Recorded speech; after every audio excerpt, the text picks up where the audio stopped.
Well, it doesn't help that every Swan song is like 2 hours long. Yeah. It's pretty indulgent stuff.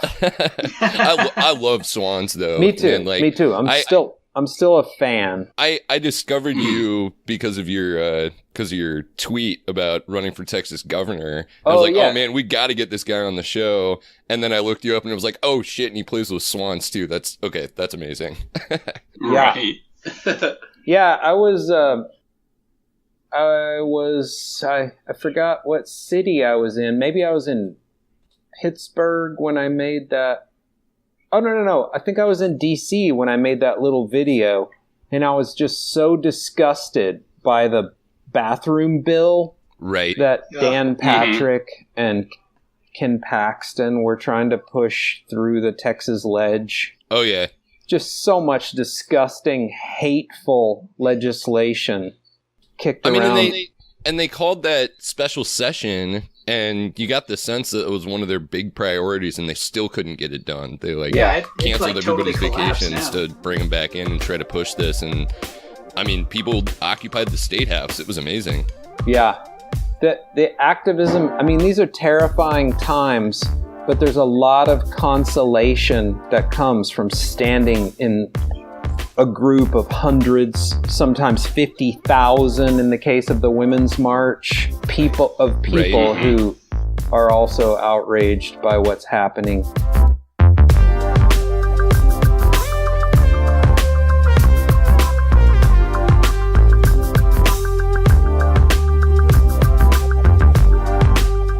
Listening to the Liquid Flannel Podcast. Thanks for tuning in once again. I'm Chuck Williams. Joining me in Nebraska is Brendan Williams. Brendan, how you doing, man? Back at it for another week.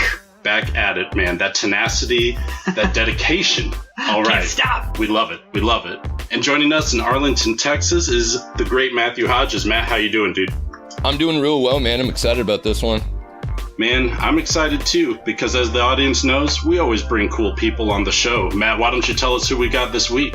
Yeah, absolutely. This might be, I mean, if we're talking about like ranking people in coolness, this may be our coolest guest yet. Agreed. He's the frontman for Thor and Friends. He has been a member of Swans and Shearwater, and he blew up on Twitter a couple of months ago when he addressed the political audience and announced his candidacy for governor of Texas. Thor Harris, thank you so much for joining us on Liquid Flannel. Yeah, thanks for having me on, you guys. Howdy. Yeah, thank you. Howdy, podcast world. That's right. Thor, who's not coming in from Texas like we assumed. No, he's I live in Austin. Out there in Oregon. I live in Austin, but I'm visiting my friend Monk Parker, who lives in Portland, at least some of the time. Nice. How is Portland right now? Man, it's getting away from the heat a little bit. Yeah, getting away from the Texas heat and hurricane season. It's cool and beautiful up here right now.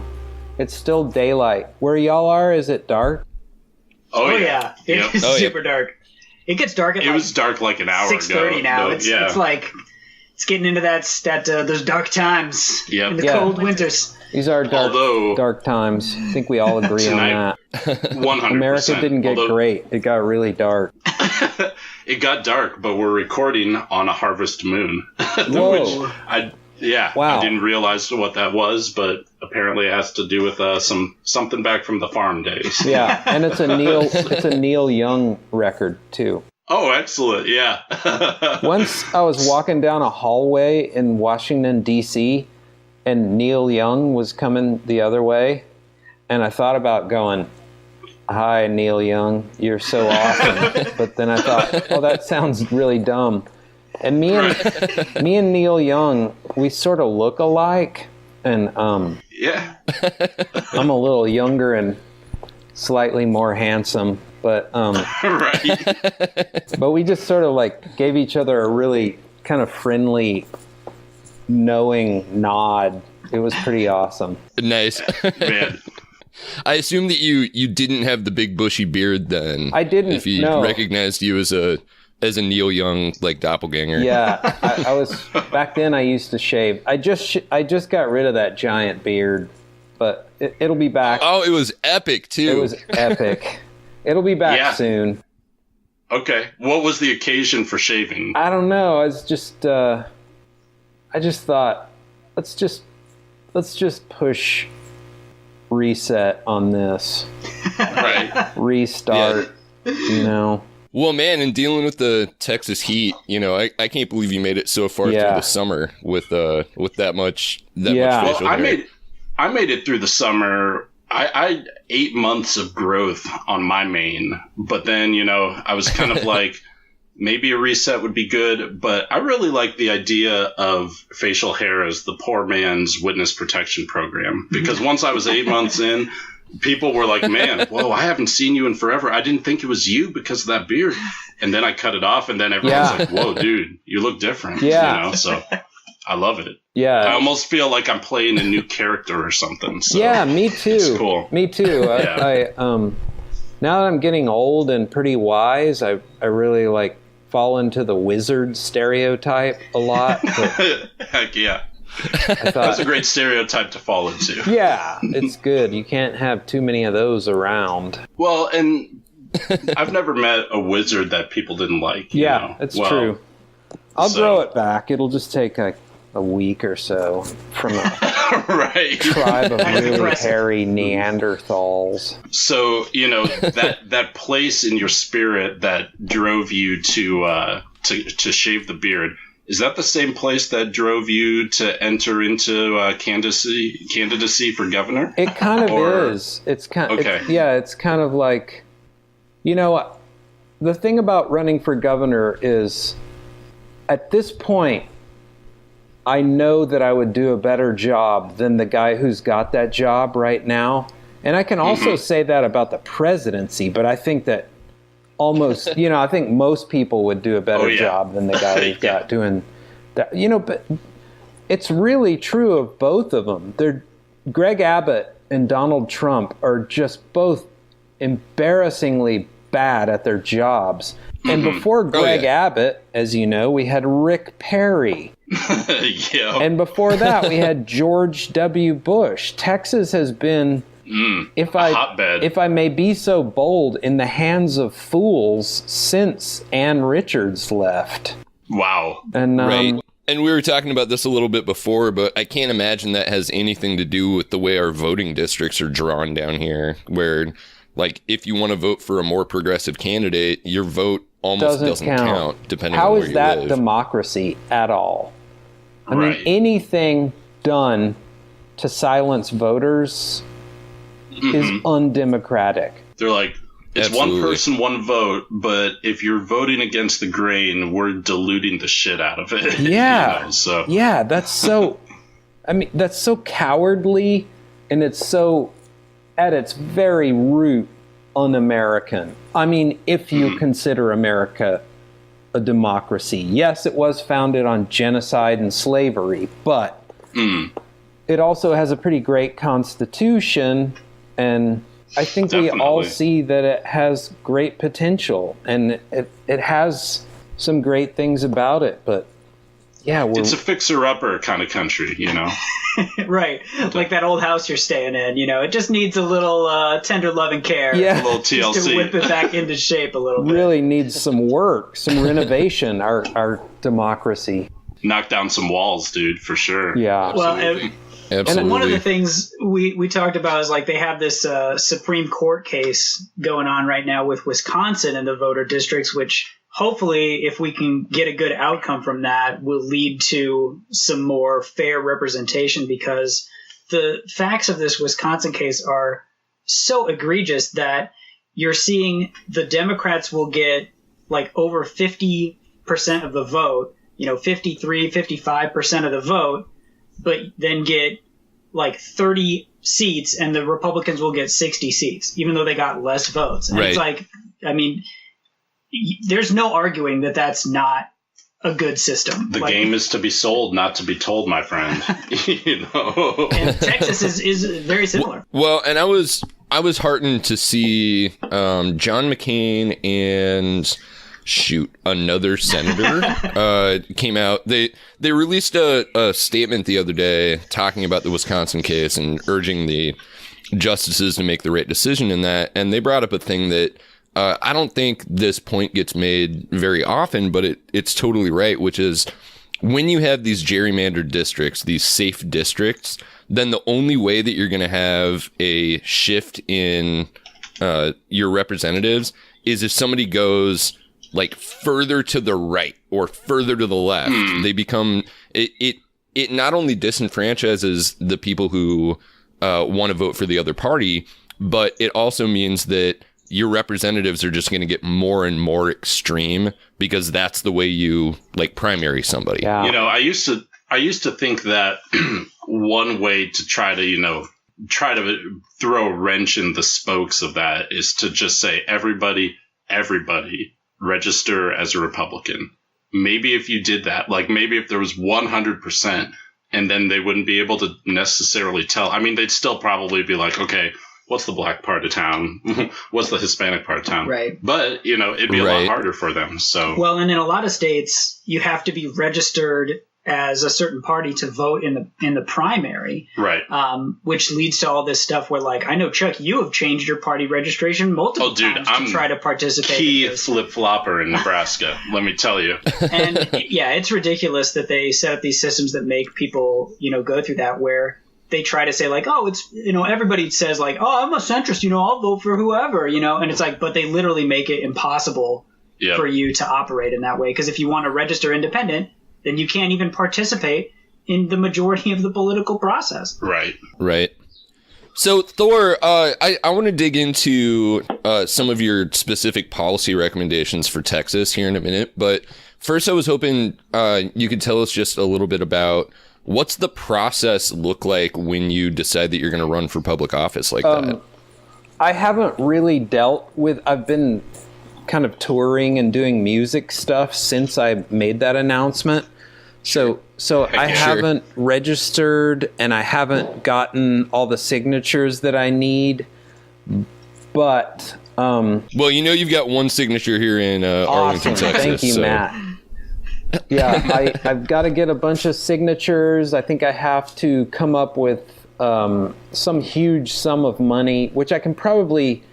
I think my sister-in-law is going to set up a super PAC for me. Nice. Okay. And I really was hoping that Julian Castro would just say, I'll be the Democratic candidate, but I don't think he's going to do it. Right. Because I truly don't want to be governor. I just don't. I want us to have a better governor than we have. And it's kind of unconscionable to like ask somebody else to do it and say, come on, man, do this really crappy job that doesn't, you know, by my standards, it pays well, but, you know, I don't think it pays. I don't even know what it pays, but. Right. Well, isn't that, I mean, that's so fundamentally American, right? I mean, people like to talk about like George Washington didn't want to be president and therefore he was the best person to be president because he was doing it out of a sense of service and wanting to make the system better, not because he actually wanted I think the power. that those are the kind of people that we want. I think we want people that take the job begrudgingly. And I sort of think that Bernie Sanders is that way. I think that he got into it when he was young and he just stayed in it because he can't resist the fight for justice. You know, I think he has just an innate sense that people deserve a better world than what we've got. Yes. Yeah. And I think it is crazy that in Texas and in a lot of other places, because the Republicans have been so dominant in state politics, the opposition parties have almost given up. I mean, they're like, it's so gerrymandered, you know, why would we even waste, you know, our effort in trying to run people? And that's just so sad, especially when we're in a time now where with Trump winning elections and there's kind of a movement against the establishment and against this Republican controlled majority. Yeah. If they had been doing the work in the lead up years, they'd be in a position where they could actually win. Mobilize. But it seems like no one knows what they're doing and no one wants to really, you know, make a push for it. Yeah, the Democrats. We certainly have that in Nebraska. The Democrats are really letting us down these days. They definitely need new leadership. And, why hasn't the Democratic Party contacted me and said, hey, are you serious? Do you really want to do that? Right. They're not mobilized and they're not organized. And I don't know if they've what's the name of the other candidate? He owns a leather bar in Dallas. Dude, what's the name of that bar? No, I'm just kidding. He seems cool. Yeah. But does he have a nice beard? I don't think the Democrats are organized or making much of an effort at this gubernatorial race when it seems like there's so much material to use against Greg Abbott. I mean, someone just said to me the other day, you can't possibly win. Greg Abbott, right from the get-go, has $41 million. And that bummed me out for a few days. But then I thought, yes, he has $41 million, but he's also got, like, the blood of all these children on his hands. Right, seriously. He's also got a public school system that he and his cronies have been strangling for years. We have one of the worst, and the only sensible adult in the Texas government that I can see seems to be Joe Strauss. He's the guy that sort of keeps it somewhat working somewhat for the people. Mm-hmm. Well, and Greg Abbott also has an attorney general who, if things don't start shaping up for him, this guy's going to jail. We're talking about Ken Paxton, who just in the past couple of days, it came out that he's now under investigation for taking like $100,000 gift from the CEO of a corporation that he was supposed to be investigating for like fraud, some medical device company that just gave him $100,000. Wow. That literally sounds like every other story. Fight off other fraud charges that he was dealing with. So, yeah, I mean, the whole thing is just corrupt from top to bottom. Yeah, I mean, I don't see at this point, if we have all of this pay-to-play politics, how in America we're really much better off than Russia is. Right. Yeah. We have pretty good quality of life, and we're complacent. Nobody's like taking to the streets and saying, well, people are. Yes, they are. People are showing up. I mean, I don't want to go too far down that we're fucked path because that is really the true enemy for people like us to say we're fucked. Mm-hmm. Right. Well, that's the Russian model, right? That's how the oligarchy ends up taking over your government. You just flood the people with so many problems that eventually nobody has any energy left to try to fight anything. Yeah. And they're crushed. And at that point, they win the game. Yeah. They just get to do whatever because they know that the resistance is beaten at that point. Yeah. Well, and I think on the flip side of it, though, I mean, the Republicans have also put themselves into a position where literally the worse the candidate is, the better they do. And that's why you get people like freaking Kid Rock and, right. people like this dude who just this anti-abortion congressman or whatever who just resigned after him asking the woman he was having an affair with to get an abortion was revealed. Pro-life in the streets, pro-choice in the sheets. Yeah, dude. I think that'd be a great T-shirt slogan tossed around. Yeah, I think we've got an episode title there. Right. And these people run because they say like, oh, it doesn't even matter how terrible you are. You'll just win. You'll just sail into the wind because people just don't even care how corrupt you are, how terrible you are. As long as you just have the right letter next to your name, you just get the votes because people don't even care. And that's not a sustainable system at all. And I think absolutely. A lot of people are waking up, and especially people on the other side who see people like Trump and Kid Rock and saying like, well, I used to think maybe I wasn't qualified for political office because, that's for rich, smart people to do. But it's like, shit, now anybody can do it. That is exactly what led me to announce that I was running for governor. I was Right. I just felt, I mean, I'm a college dropout. I'm an art school dropout. I've been playing music for the last 30 years. But I just thought, look at the people that they're running for these jobs. Yes, Greg Abbott is a lawyer, but he's also a terrible, terrible governor. Right. Yeah. Well, and, Kansas is seeing it. I mean, Kansas got so bad that they literally have 2 high school students running right now, Against, I believe, for the governor against race. Sam Brownback? No, Brownback is... I don't think he's running. He's not, because he was appointed by Trump for something. I think it was like religious, like director of religious whatevers or something. Oh, great. Oh, man. He's the director of bowing his head and pretending to be serious. But he... But right now, there is a high school kid on the Republican primary and on the Democrat primary. Wow. And the kid that's on the Republican primary said, I was inspired by the kid that's running in the Democrat primary. He encouraged me to do it. Man, I thought you were joking, but literally, yeah. Sam Brownback was appointed United States Ambassador at Large for International Religious Freedom. Oh, man. How is that even a thing? Yeah, Dude, I pulled that straight out of my butt.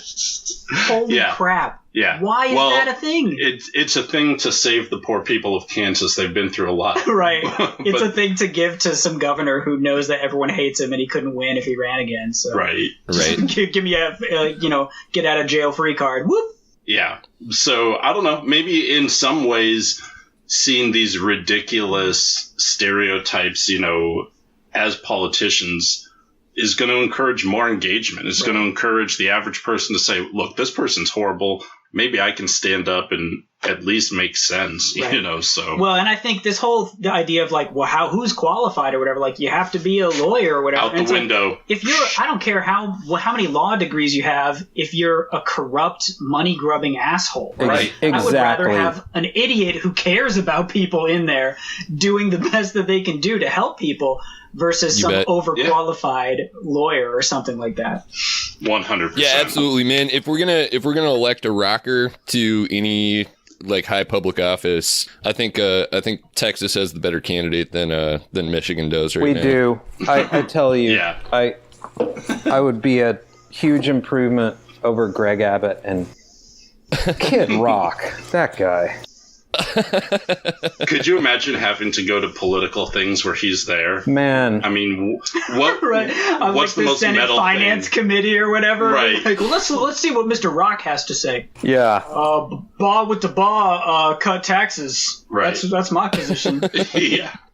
Mr. growing up in the Detroit hip-hop scene or whatever. I mean, he was kind of rap rocking back in the day, in the 90s. That was a weird time. It was a weird Rap got time. a little too friendly. Rap got a little too friendly with rock. It was after that Paul Abdul shit. So. Well, man, do you guys want to take a short break there, and when we come back, maybe we can talk to Thor about some specific sort of policies that you think Texas needs to look at? Yeah, dude, totally. Let's do it. Okay. Howdy. My name's Thor Harris, and I'm running for governor of Texas. 'Cause fuck this. So before we get into Thor's policies, I wanted to kick it off a little bit. There was a tweet storm from a ProPublica reporter that I followed, Jessica Huseman, talking about some specific Texas news. Texas has spent more than $4 million of taxpayer money defending its incredibly draconian voter ID law so far, and these lawsuits are still going on. And part of the problem is the DOJ was initially trying to prosecute this law, and then when Trump came into office, now they've switched sides and they're defending the law in court. So $4 million, that's just what Texas has spent, to say nothing of the rest of the country's taxes going toward defending these voter ID laws. One of my favorite things about these laws is that it leaves out tribal IDs. What? Which is something that pretty much every state with a voter ID law includes because they're legitimate identification. But the reason Texas's law doesn't include them is because some legislative staffer couldn't figure out how many tribes we have in Texas. What? And so didn't know how to build those into the law. He didn't know how to use the fucking internet? Yeah, Yeah, exactly. it's hard sometimes. One of my favorite Texas voter ID facts was that they would allow you to use a gun registration, but not a state school ID. student ID. Right. Which has your picture on it. It's just about voter integrity, right? So, yeah, Thor, I know that this is an issue that you're heated on. I mean, what are your thoughts on this? Like, what should Texas be doing in terms of voters? Voter ID laws in general have just become a tool for voter suppression and basically keeping brown people from voting. As if Texas isn't already doing enough to keep brown people from voting. Yeah, exactly. They're just another tactic to do that, and they're indefensible. We should do everything we can to include as many people in our democratic process because that's when it works best. Sure. Right. You can't represent the will of the people and you can't respond to their needs if you're making it impossible for the people to participate in that process and tell you what their needs are. That's right. And more people will make a better decision than some tiny group of people who have stolen the power from the masses. Right. That's as simple as I can put it. These are just voter suppression tactics. Right. What has happened, and there's a great article by Lawrence Wright that came out in the New Yorker magazine about voter suppression and about gerrymandering in Texas. It's basically these Texas politicians have chosen their voters rather than their voters choosing them. Yeah. It's a huge mess, and it has to be undone. That $4 million of taxpayer money should have been spent on public schools. We're strangling our public school system. Another huge thing is, we talked a little bit about the coast. We have, I think, 3,380 something miles of coast in Texas. Sure. We are a state that needs to believe in climate change and needs to start addressing how it's going to affect our state in the coming decades. Oh, man, you're playing my song at this point. We don't need to look any further than what happened with Hurricane Harvey and just the terrible public planning in Houston. Exactly. That made the flooding so much worse than it needed to be. Yeah, no public planning, basically. Yeah, literally no public planning in Houston. I love Houston. It's just such a soulful, amazing place. There's so much great about it, but the entire coast is in danger in the coming decades because of these meaner and meaner storms. And what we have down there is a lot of scary chemicals that, when mixed with water and poured all over the land, are going to result in people being poisoned. Oh, absolutely. I mean, there was an article, the Texas Standard on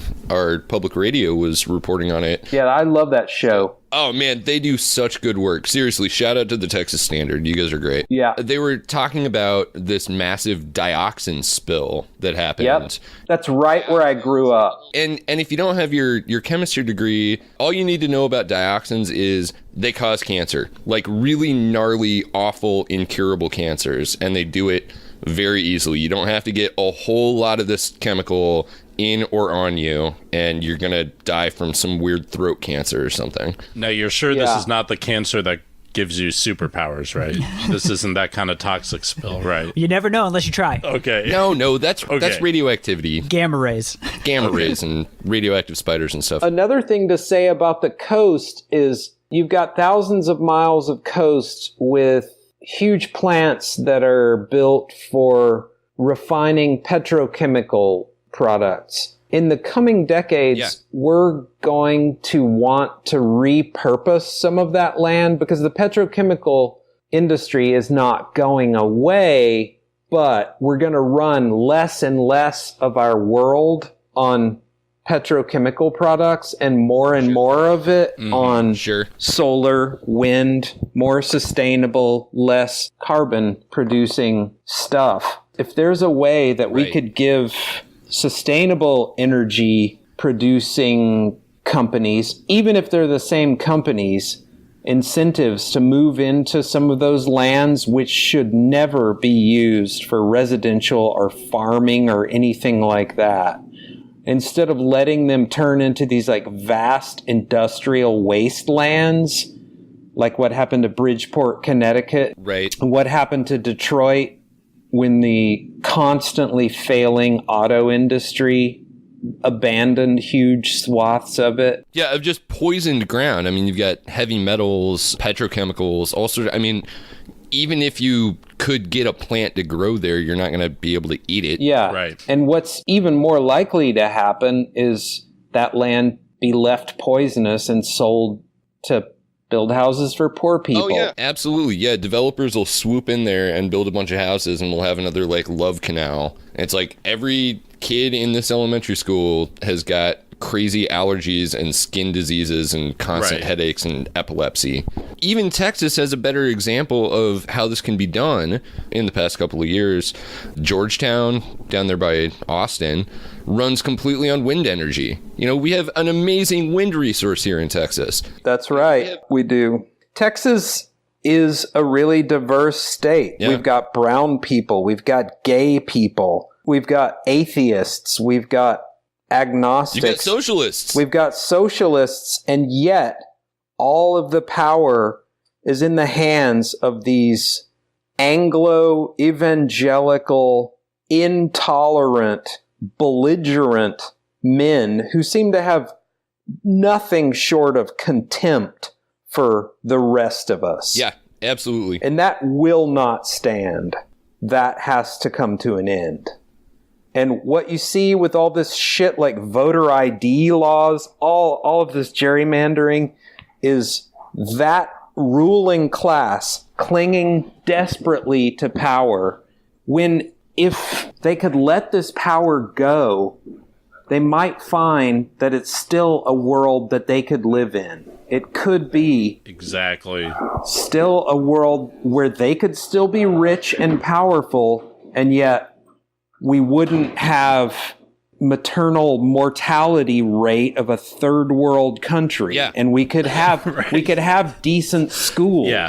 I mean, that's the thing. They can easily, what is the difference between several $1 million to a billionaire? The things that I'm proposing are not going to bankrupt these billionaire ruling class corporatists, vultures, yeah. Speaking about the ID law, it's worth remembering that the entire premise for having voter ID laws in the first place is to prevent voter fraud, where I guess the theory is that you get a bunch of people to fraudulently vote in person, one by one, to somehow alter the election, even though they've gerrymandered it so much that they're winning by millions and millions of votes anyway. Yeah. Just the logistical idea of that, it makes it so implausible as to be ridiculous. Brendan's right. It does not fucking happen. Voter fraud, super rare. What did it happen like once in Texas and it turned out to be some woman that was voting Republican? Right, she voted twice. There's all kinds of Trump supporters. Yeah, she had gone to like 2 different places and voted for Trump. Right. People in Trump's cabinet like Jared Kushner who like wrote that he was a woman on his voter registration.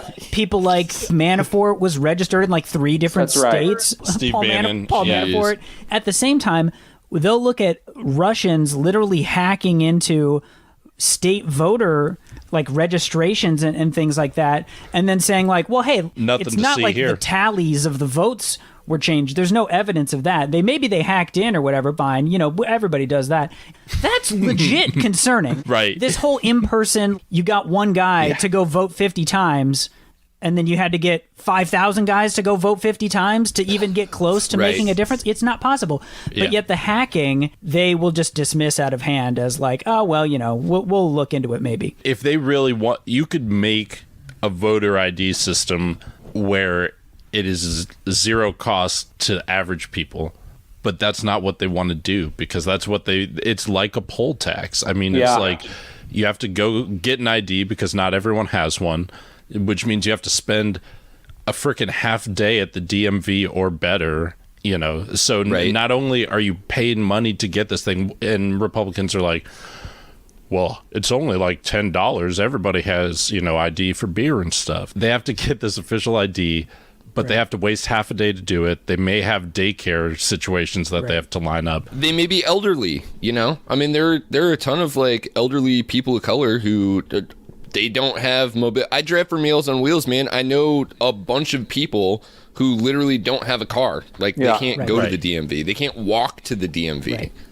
Or students living in a different state or whatever at the time of the election. And I think people forget that, like, there's people alive today in Texas who were born in Texas, and they'll say, well, if you want to get your ID, you need to have a birth certificate. Where were you born? And they're like, well, I'm black, so I went to the hospital, and they said, get the hell out of here. This is the white hospital. Seriously. So I was born at home, and I don't have any of that stuff. Yeah. And those people are alive today testifying in court. Right. But yet they'll rather believe that George Soros paid illegal immigrants, to vote 500 times each or something. Something that you said reminded me, made me think about this in the new way. The people that they're afraid of voting illegally are also the people that they don't want voting because they're people of color and poor people.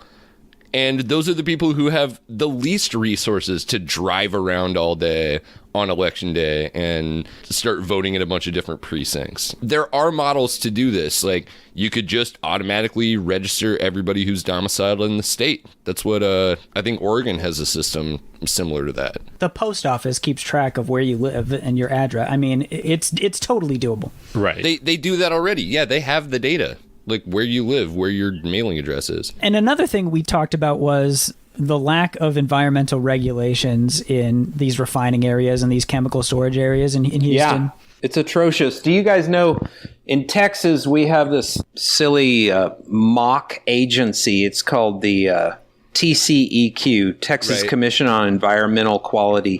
What it is like a bunch of people who have been appointed by Rick Perry, Greg Abbott. Yeah. They just hand out permits to these industry people and they go golfing with them and stuff. Oh, sure. They're all the sons of, like, oil industry executives and stuff like that. These guys who basically just, like, rich fail sons who are getting appointed to this thing that's going to let them help out dad's company. And then there's some people that go to work for the TCEQ because they're like smart kids who say, hey, I want to help protect the environment. And then they work for decades in that agency and figure out, hey, this agency isn't actually protecting the environment. We have so many Superfund sites in Texas. The most polluted place in the country is about 20 miles from where I grew up. Right. It's Sims Bayou right there in Pasadena, Texas. And I mean, you look great, though, Thor. Thanks. I was going to say, maybe that gave you those drumming abilities or something, I'm well preserved. Right. You've got Rick Perry out there. His new plan as the head of the Department of Energy, the department that he couldn't remember the name of that he wanted to eliminate. He's a flunky, that guy. Right. So his new plan is to help the energy industry. There's all this solar power, all this wind power. It's taking some of that energy money, and it's hurting these old, dirty coal plants and stuff, and they're just not doing great. So Rick Perry wants to give them government handouts to keep them in business, keep those coal plants burning when solar, don't want that solar taking up all that air. Seriously. Here's a little model of something that we do not want to repeat, but we're probably repeating it right now. In Europe, they took the lead out of paint in the 1930s. All of Europe. Right. In America, it took till 1978 to get lead paint outlawed. To get the lead out. And lead gasoline. Another great example of us doing really stupid things because the industry is who governs our country, not the people. In most of the countries in Europe, they have had single-payer health care since 1915. Yeah. Of course. It's 2017. Right. We still don't have that here. Well, hold on. So the lead paint, if you think about it, the people who were growing up during the heyday of lead paint are also about the age to be Donald Trump's main voting demographic. Yeah. Is there a connection? It's a cycle. It's a self-fulfilling prophecy. Yes. Were you guys able to drive when there was still leaded fuel in the country? Probably. I remember it. It was, I'm 52. And my dad was really concerned about them taking lead out of gasoline because what lead did in gasoline, and I know this show isn't about mechanical engineering, but that's fine. Sometimes it is. Lead sort of in a weird way acts as a lubricant. It's a super soft yet very heavy metal. That's hot. My dad believed that it was going to make cars not last as long when they took the lead out of gasoline. Well, I mean, maybe. Small price to pay, though, for not having all that lead. There must have been like an Alex Jones equivalent or something going on out there. Speaking of pariahs from Texas, right. Alex Jones. Right. What I want to say about him is he has one job, and that's to be a paranoid sort of canary in a coal mine, freaked out dude so that he can alert the world when some conspiracy comes up. What happened was he became a cog in the wheels of the conspiracy, and he actually completely missed the conspiracy, which was Russia controlling our elections. Right. And he became a tool of the conspiracy. What abject fucking failure that guy is. Yeah. What cancer that's to our fat democracy that guy is. Oh, absolutely. That's not winning. Oh, yeah. I mean, you can't not talk about the ridiculous shit that he says. And then he calls the president on the phone and they have dinner together like all the time. It's absolutely nut bananas crazy. It's in the documents. Right. I mean, I have it on good authority that Alex Jones is a lizard person, and he's only doing this so that blending the real conspiracies in with the fake conspiracies so you can't tell them apart. It's all part of the Russian disinformation campaign that he's a part of. It's genius, really. I thought he had goblin blood. Go with that. And I'm not some racialist that's obsessed with race. And whites have been so conditioned to be politically correct that they could say, go jump off a cliff, white person, or you're racist. And the average white person would probably jump off a cliff, even with their newborn baby, if ordered to do so by Rachel Maddow or Ed Schultz. I think if I told the average Democratic trendy, stab your child with a butcher knife to prove that you love Obama, they would probably do it. I'm not joking. You know I'm telling the truth. They really still wear this poor white man victim mantle. Oh, absolutely. I mean, that's intrinsic to their brand, right? That's how Donald Trump won also, is just speaking to the anxieties of scared old white men. Yeah. And you could tell that white men are super oppressed because when a crazy white man goes on a shooting spree, people say man, what's wrong with white men? Like, we need to ban white men from coming into this country. Seriously. Like, they're out of control. Extreme vetting. I mean, that's how oppressed these white people are. Oh, wait. That literally never happens to white people. That's the only group of people that doesn't happen to. If this is a black person, if this is a Muslim person, that's immediately what everybody says. Oh, yeah, we would have been hearing about Black Lives Matter or jihad. For white people, somehow no. This leads to Senator James Inhofe of Oklahoma. It does an interview with Vox and says that the Las Vegas shooter doesn't have to do with white men or gun culture or anything like that. It's because we have a permissive society that allows for things like sanctuary cities. He's blaming illegal immigrants for the shooting. Wow. Even though that had nothing to do with anything. We don't know why the guy shot up that concert. This dude is the guy, though, that brings the intellectual capacity of the conversation down to the basement. Oh, yeah. He's the guy that brought in a snowball in Congress in the wintertime. Right. To prove that global warming wasn't a thing. Wow. And he keeps getting voted in. I mean, that was literally like could have been 10 years ago or some shit. To bring it back around, the whole thing about, I mean, they're so intellectually dishonest, and it's because people forget, hey, science is important. I mean, the reason that the EPA and stuff exists is because of this stuff like leaded gasoline that was literally killing a ton of people, causing all kinds of problems. And now the EPA has almost done such a good job that people are like, oh, pollution, like we fixed that. Mm-hmm. What's the real problem now is all these government regulations that say things like, don't put your petrochemical refinery that might explode if there's too much rain next to an old folks home. Right. Or have the law say, well, okay, if you're going to do that, you have to like put money into a fund because whenever that goes wrong, that's going to be really a lot of work. And they say like, oh, this is just job killing, money grubbing regulations. We could give this back to the people. Right. it's so sad that it literally takes these like chemical refinery explosions and stuff to have people be like, oh, hey, wait, maybe regulations and stuff aren't so bad. But do they even get to that point? You know, you've got a dude like Scalise or whatever that gets shot and then witnesses this thing and is still totally fine. Gets shot and then gets his life saved by an African-American lesbian cop who's married to another woman. Wow. Yeah. And then that's so great. after he gets out of the hospital, he's going to go speak at an anti-LGBT group's Family fundraiser values, or whatever, yeah. right?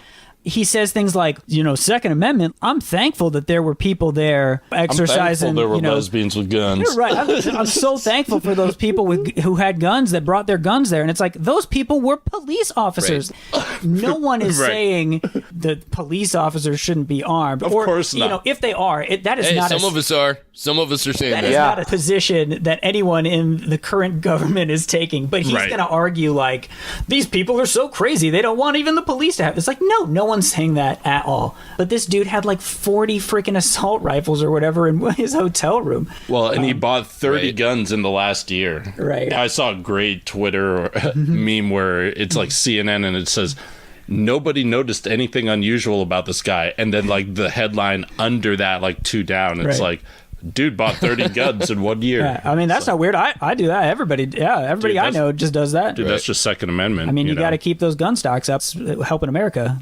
Those American jobs. I'm really glad that you guys brought it back around to regulation because, Thor, I did find this article. Your stated policy positions really feed into that, right? Remove barriers at Planned Parenthood. Yeah. Get rid of the bathroom bill. Get rid of SB 4, which is the sanctuary cities bill. The Texas bill that basically makes it illegal to be a sanctuary city. People don't understand what a sanctuary city is, but basically a sanctuary city is a city where basically they're just saying, we're not going to spend all of our police and government resources tracking down nonviolent people whose immigration status isn't 100% legit. Or lapses. We're going to focus the majority of our resources on, violent crime, things that actually impact people's safety. Exactly. That's what a sanctuary city is. I mean, they say it like basically like hanging up a sign that's like that says all illegals welcome. Right. Mexican gang lords, come on down. MS-13. It's crazy. The picture that they paint of what this practice is, which is just a strategic allocation of limited government resources. 100%. So then, Thor, you go on some of your other policy positions kind of push in the opposite direction from less regulation, because what you want to do is fund the public schools by taxing corporations and the 1%. Better environmental regulation to protect the health of the people who live in Texas. I went to public schools. A common thing that the Republicans have done is blame teachers, which is wrong. Public schools need better funding. I think that charter schools are a distraction.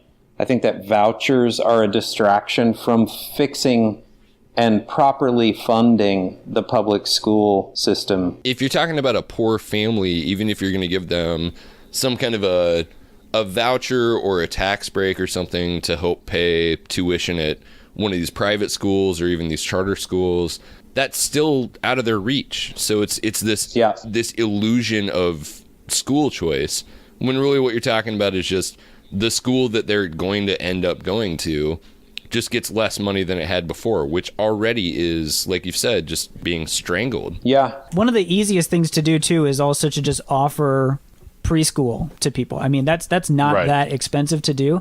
And all the research shows that it's incredibly beneficial to the long educational outcomes, to all these students, just by getting them into that earlier, getting them started learning earlier, where some of these people might not have a great home situation. Right. Like it closes the gap between kids without means and kids with means. Because they're all starting early, but so many of these red states just say like preschool, waste of money. I'd rather spend that money on oil subsidies or whatever. I'll spend it on Bible school for those kids, Right. I'll put the 10 Commandments out front of their house and make them read that. Yeah, and we'll absolutely use that tax money to pay for voter ID, gerrymandering, clearly against the 14th Amendment, abortion laws. The whole thing with fiscal responsibility in Texas is such a joke. I mean, it's such a transparent political ploy to say that you're in favor of fiscal responsibility and then just spend tens of millions of dollars every year on defending ideological bills that are never going to fly. Yeah. Yeah. So Thor, thank you so much for hanging out with us tonight. It's been awesome to talk to you. I'm really excited to hear what comes next in your campaign, as are all of our listeners, I'm sure. Vote Thor, everybody. Yeah. Where can folks find you online, and do you have any kind of projects or anything that you really want to hype up? The best place to find me is on Twitter. I'm Thor Harris 666 on Twitter. Hell yeah. I'm not a Satanist. I'm an agnostic. I don't care about any deities. There are bigger, more pressing problems. Yeah, I was going to say, man, I think for running for office in Texas, we might want to get you a different Twitter handle, like Thor Harris the Respectable or something. Right, right. I got 99 problems, but Beelzebub ain't one. But for now, I'm Thor Harris 666 on Twitter, and do get in touch with me.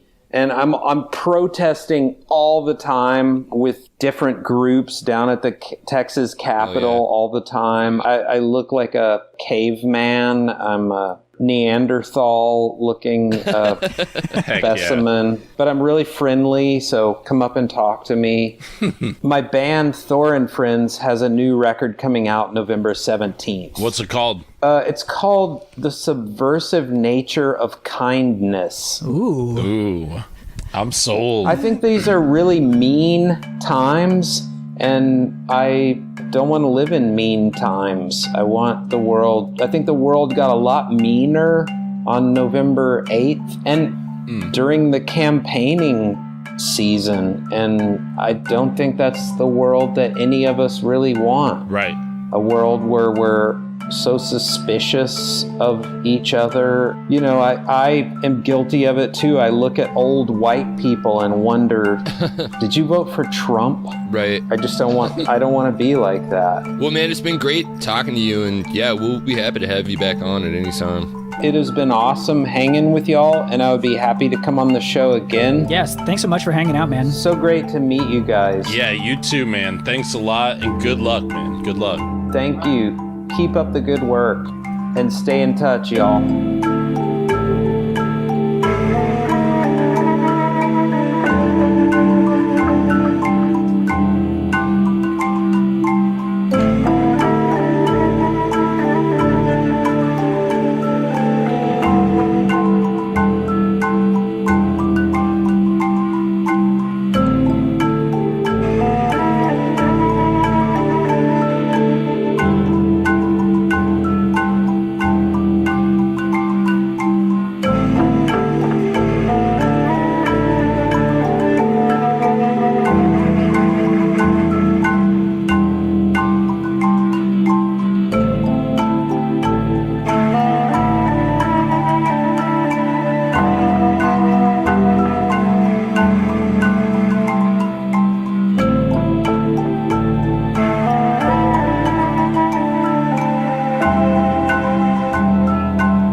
So it was really great talking to Thor this week. We got to keep the tradition going. Yeah, though absolutely. We still got to bring this episode out with a high note. So, we kept the conversation going, and we talked about some stuff. We're going to talk about some stuff that's still on our minds this week, including some podcast rivalry. Absolutely. I can't wait to jump into that. That's the big thing. I think this is our planting our flag here, gentlemen. Dude, we're dropping the mic on some fools. We're putting some people on blast. We're coming for you. Just kidding. We're not really coming for you. Have you guys seen this map that's been going out by right-wing dudes and stuff? They make a lot of maps, man. It's the state grades on gun laws for 2016. It's like, and it highlights the 10 states with the worst gun death rates, but it also has the states ranking like A through F on the gun laws. So the South pretty much gets an F. You know, the state you're in, Matt, gets an F, although it's not one of the worst gun death rates. So people have guns, but they know how to handle them, evidently, in Texas, which I believe. You know, there's some outliers, but it's still pretty wild down here, though. My brother-in-law deals guns as part of his job, and he's totally up to date on, you know, all of the laws around here, and they're incredibly lax. It's wild. Yeah. I mean, that idiot, Charlie Kirk, from the head of Turning Point USA today, had tweeted about how Illinois gets a B+, even though they have so many deaths in Chicago every year, you know? Right. That typical racist bullshit. But it's like 40% of the guns come from Indiana, which gets a D- in gun laws. It's easy as fuck. You can literally walk there. You just walk across the street. Yeah, sure. And that's the only answer anyone needs if they're in a Facebook argument like I have been for a week. Right. About gun laws, and people will bring up like, well, what about Chicago? They put these super restrictive laws in place and they still have a huge homicide rate. And part of that is, it's because we don't have any kind of a national oversight system. So, Chicago outlawed handguns for a while, but anybody who lived in Indiana or Ohio or Wisconsin who was trying to make a buck could just drive into Chicago. Right. And my favorite tweet that I saw was this clip of Trump or somebody saying, well, look, you know, people jump to wanting to like ban guns, but, you know, if the killer used a truck, as some terrorists do, are we going to talk about truck control? You know, that's ludicrous. That's the actual dumbest take. Right. What are we gonna outlaw knives because you can kill someone with a knife?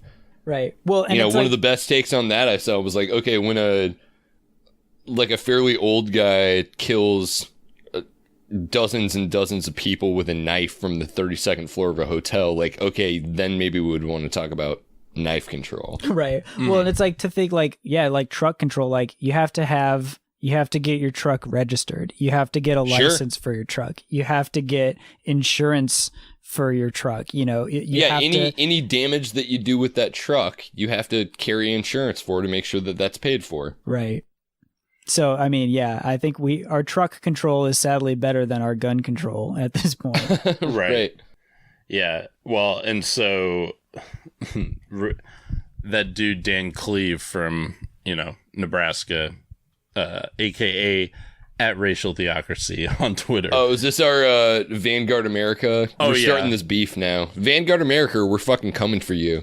Right. He goes, they misspelled, quote, best states to live in. And it was, retweeting, seems the South is distinct on this issue. And it was all F's and stuff. So it's right. Looks like it's time to move to Mississippi, Dan. Right. Exactly. It's like you should just GTFO. It's not like you've got, anything going up here. I mean, if you want to be racist, like Mississippi's the place to be, man. I mean, they got some of the top racism in the nation going on down there, seriously, man. You want to be where the action is. We need to cue up some Mississippian music or some shit. Is that even a genre? But I mean, I thought you were going to talk about how they started their own podcast, man. Yeah, I mean, we're setting trends all over the place. Seriously. Here. I mean, not to boost you guys too much on the show or anything like that, but I think it's like Vanguard America Radio or some shit or FM. Yeah. I don't know. I mean, it was on SoundCloud for like 2 minutes. They broadcast on KKKKR. Seriously. Yeah, for sure. I mean, but they were on SoundCloud. They got kicked off of there. So now they're on PewTube, which is I think we do need to give a little shout out to our friends over at Nebraska Antifa. Oh, absolutely. Because I think they organized that campaign to get Vanguard America reported off of SoundCloud. Oh yeah. Well, and absolutely. it's not that hard to do because this dude's a literal Nazi, right? Yeah. So right.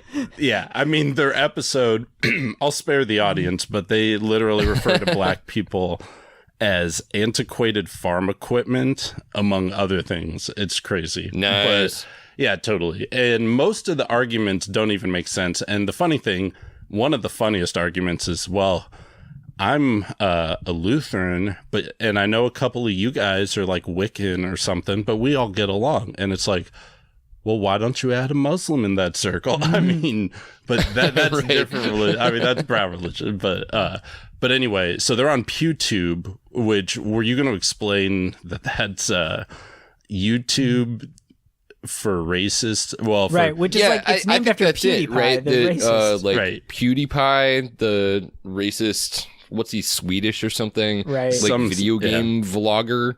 Right. Got his a couple of his videos demonetized because he was like literally screaming the N-word, the hard R. Right. And your boy and so they obviously had to start up their own version of YouTube that's 100% free speech. Yeah. And I'm anticipating it's going to go about as well as it's gone for anybody else who's tried to do this when like it gets flooded with child porn because people are like, finally there's like a safe space where I can post the shit online. And then it turns out that they're in violation of national laws. Right. And they get kicked. Whoops. Right.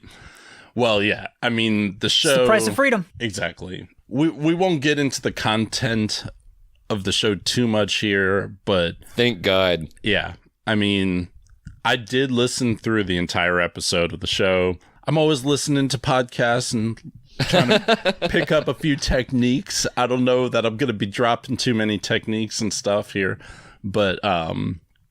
Yeah. Well, wasn't one of your big takeaways that their sound quality is just terrible? They're just bad at producing a podcast. Well, yeah.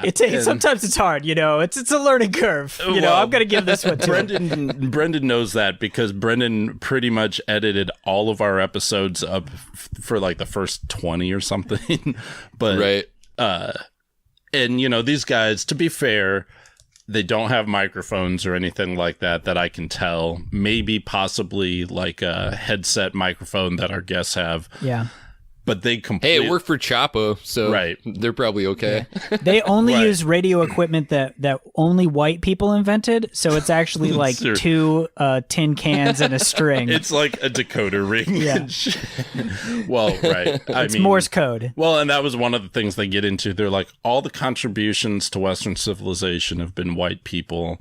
All black people have contributed was manual labor and stuff like that. Which is laughably untrue. Right. Unfortunately, I don't fault them for believing that because our public schools cover jack shit on the accomplishments of black people. If black people are so cool, why didn't they invent rock and roll? Right, exactly. Huh? Exactly. Checkmate, black people. Who the fuck invented Usher? Well, and also, who invented the first successful heart transplant or something like that? Oh, I mean, there's all kinds of stuff. I mean, right? We don't have to engage it. Literally, the only thing that people learn in school about what black people did is that the black people invented peanut butter with George Washington Carver, right? And they think that Eli Whitney, who invented the cotton gin, is black.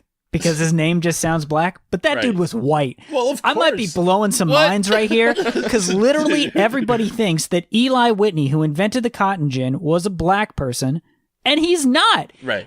He's a white person, but the books don't say that, right? And so you just assume one of these peeps got to be black. It's probably that guy. He's working the cotton. It's a cotton thing, right. He's around the he's around the muse, so.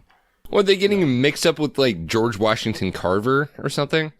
I have no idea. It's crazy. I mean, they rip on the military for getting into...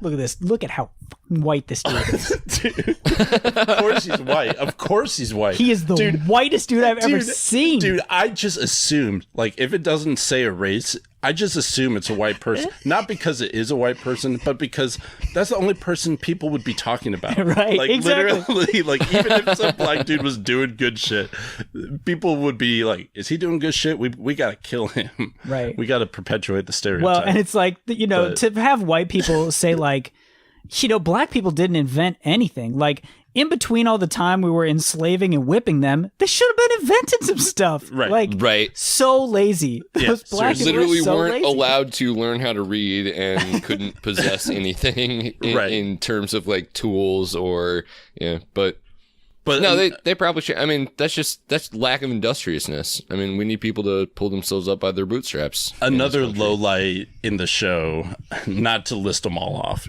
I got to leave a little bit. I got to tease it a little bit, We're doing a little free publicity so we can flame these fucks later. My favorite thing about this, I've searched for Eli Whitney now on Google to pull the picture of him. Yeah. And the suggested that people also search for Harriet Tubman.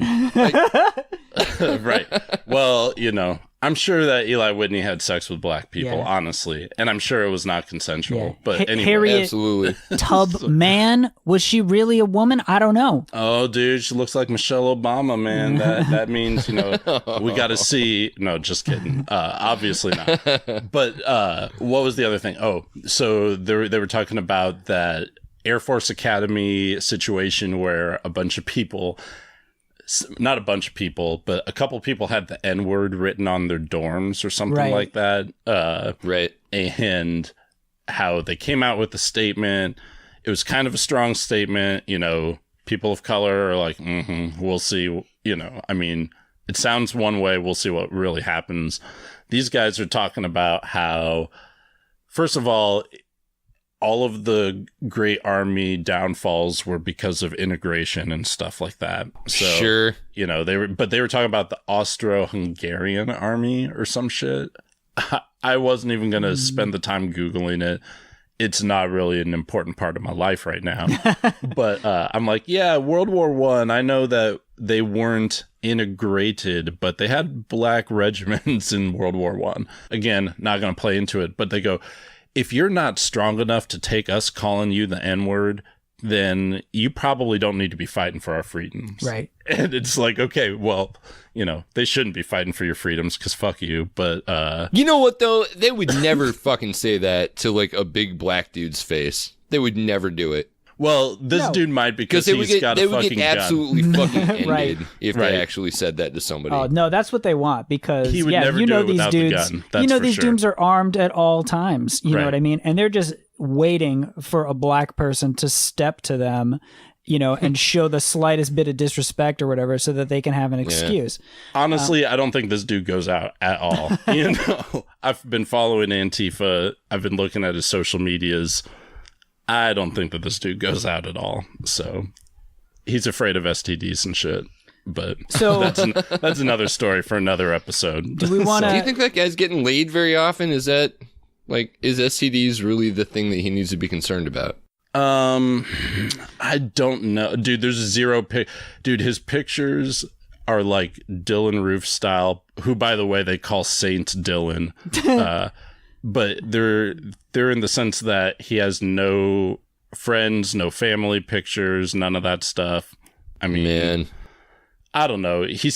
Sometimes he says stuff that makes sense on Twitter too. I mean, it's not like this dude is 100% evil, but he says some dipshit stuff. So I don't know.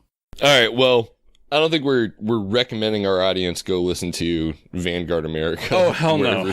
Wherever you can find it currently. What we are recommending, though, is that you tell a friend to listen to Liquid Flannel. Yes. So that we can continue to get more listens than this racist trash. This dude literally got over 90 listens to his first episode. I think we got like 40. Don't hype him up. Don't hype him up, man. Don't be dishing that dirt. But we do have a better it's okay. That's show. This is how rap beefs start, right? Like, seriously, a smaller artist attacks a bigger artist. You punch up. The resultant publicity. What we need is to blow this thing up to the point where like BuzzFeed or like HuffPo we'll cover it. We'll be in the money. We can actually start our Patreon then. Dude, are we inventing podcast beef? I mean, because seriously, I haven't heard of that too much. Yeah. Let's get on the map, guys. I think that's the major innovation that we're bringing to this art form. Dude, I got a MIDI control. Oh, dude, that was the other thing. The music bumps that they play are crazy. I mean, it's like literally... I assume it's just Johnny Rebel from the Boondocks. There was that one, but then there was one... Did they really use... No. I mean, it doesn't sound like... It kind of sounds a little bit like that. All right. Country-ish. Not all countries like that, obviously. Like that song that Ethan Suplee is listening to in his car in American History X. Right. Yeah. And then they've got this dude singing "We Are the Alt-Right," and it's like that sort of... It's not Disturbed. Oh, man, that shitty stuff. It's like Korn or whatever. Breaking Benjamin or some shit. Yeah, dude. And then they had late 90s, early 2000s butt rock. Do you remember that horrible Lil Uzi Vert song that I played for you or whatever? Maybe. Maybe not. Maybe that was Ray Shremmer. And that's not bad. I've listened to it so much that I love it now. But Lil Uzi Vert, he's got this song. He was a SoundCloud rapper that blew up. They found some alt-right dude that like literally just used Uzi Vert's flow and change it to alt-right language and stuff. He's like the Weird Al of the alt-right. Seriously, it's an alt-right parody of Lil Uzi Vert, who loves Marilyn Manson. That's the superiority of the white race, right? Dude. Is that they could take it and be like, what if I made up funny words and be like, hey, black people are stupid. I'm rapping. Dude, seriously. They could appropriate culture from a mile away faster than a speeding bullet. I mean, Lil Uzi Vert, that dude just came out of nowhere to me. But anyway, that might be showing my ignorance to the game. So we better close it up. So yeah, that was a great episode. Rap Beef, how you guys feel about that? Add us on Twitter. Let us know. Yeah, absolutely. Now we've got to step up our social media game, which is a good time to remind you all where you can find us. Pretty much all over the internet. So, we've got that YouTube channel going. We've got the Facebook page at Liquid Flannel, our Twitter page at Liquid Flannel. You can also follow us individually. You can find me at Shaggy2Trope. Brendan, where can they find you? I'm at Brendan Williams with one L. Matt, where are you at? I'm at Matt the Great with the W. And I did do the change your Twitter handle to reflect the Halloween thing. I don't know. I think it's kind of a funny. So I used to be Compra Matthew, but now I'm Compra Math. Woo! Very with a ghost emoji at the end. Spooky. Darkness falls across the land. The midnight hour is on your Twitter profile. And be the actual last thing that Vincent Price ever recorded. I don't have a cool name. We need to brainstorm some spooky names. All right, we're gonna get something. It's just my regular name. Brendan it's not a cool thing. Do you have a middle name? No, I don't know. You're lying about that shit. It sounds pretty scary already, dude. He's got some nightmares about it. But anyways, we appreciate the likes on all of the social media, and be sure to give us a rating on iTunes. So we appreciate all of that, and we'll see you next week.